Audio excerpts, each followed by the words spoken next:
Okay, so time for an individual play breakdown. I already made one of the Kirk Cousins kneeling instead of spiking play.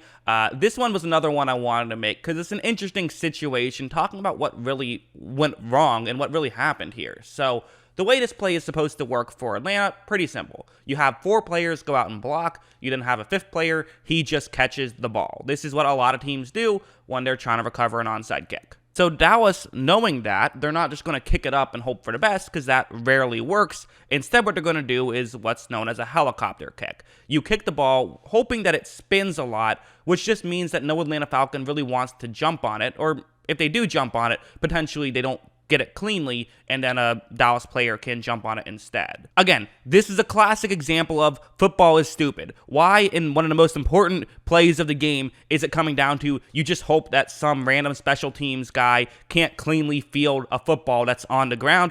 I don't know, but that's also kind of what makes it fun. So, anyways, watch how this works. It's a great kick from Zuerlein, exactly what he wants. You see that the ball is rumbling around a little bit, but what's really interesting about it, I've paused it right here, you kind of see the angle that the ball took. So that's something I want you to notice, because a lot of people are going to sit here and say there are currently 4 Atlanta Falcons all right next to the ball. Any one of them could jump on the ball, and now the Falcons win this football game. And that is true. If you're an Atlanta Falcon, you don't have to wait to 10 yards to touch the ball. You can touch it whenever you want. Dallas is the one that has to wait to 10 yards, which is why onside kicks almost never work. However, the most important thing to keep in mind here is that if you jump on it and you touch it, now the Dallas Cowboys can try to jump on it as well and get the ball. Whereas if the ball doesn't go 10 yards, then Atlanta is guaranteed to just win the game if the ball doesn't go 10 yards. And clearly, they're under the impression right here the ball is not going to go 10 yards. And given this angle, I actually kind of see why they feel this way. I drew a line from where the ball was kicked to where the ball is and then extended it. So as you see, it would have gone out of bounds if it just continued in this direction slightly before the 45, which is where Dallas can touch it.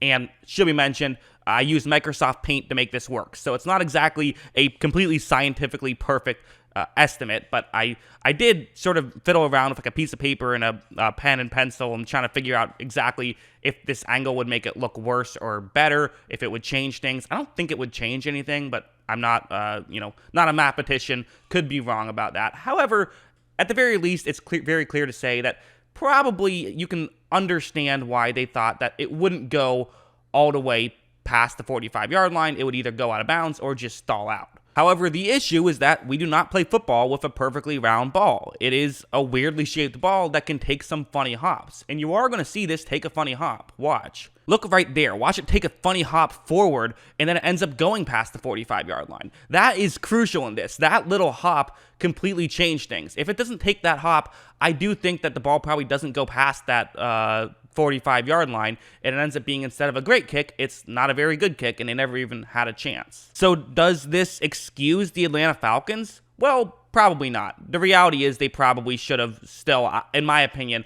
I think that they should have just fallen on the football, because there is a chance it takes a funny hop, because you're aware of the fact that a football is not played, it's not a perfectly sphere object. Kind of reminds me of this play with a baseball, which is perfectly sphere, and watch what happens. The ball is clearly going to be foul right here, and for those of you who aren't baseball fans, the way it works is that if the ball stays in foul territory when the catcher touches it, then it's a foul ball. But if it comes back into fair territory when the catcher touches it, it's a fair ball. It's all when the catcher touches it that it counts. So the catcher is currently right next to the ball. He sees that the hitter, Nick Swisher, didn't even run because he's thinking it's going to be foul, and you're just hoping for a funny hop right here. And as you see, there is a funny hop. He runs over, and he's going to tag Nick Swisher and get the out. So my take on all of this is, do I think that this is something that should have been avoided? Yes, I do. Do I understand why every Atlanta Falcon player there made that mistake?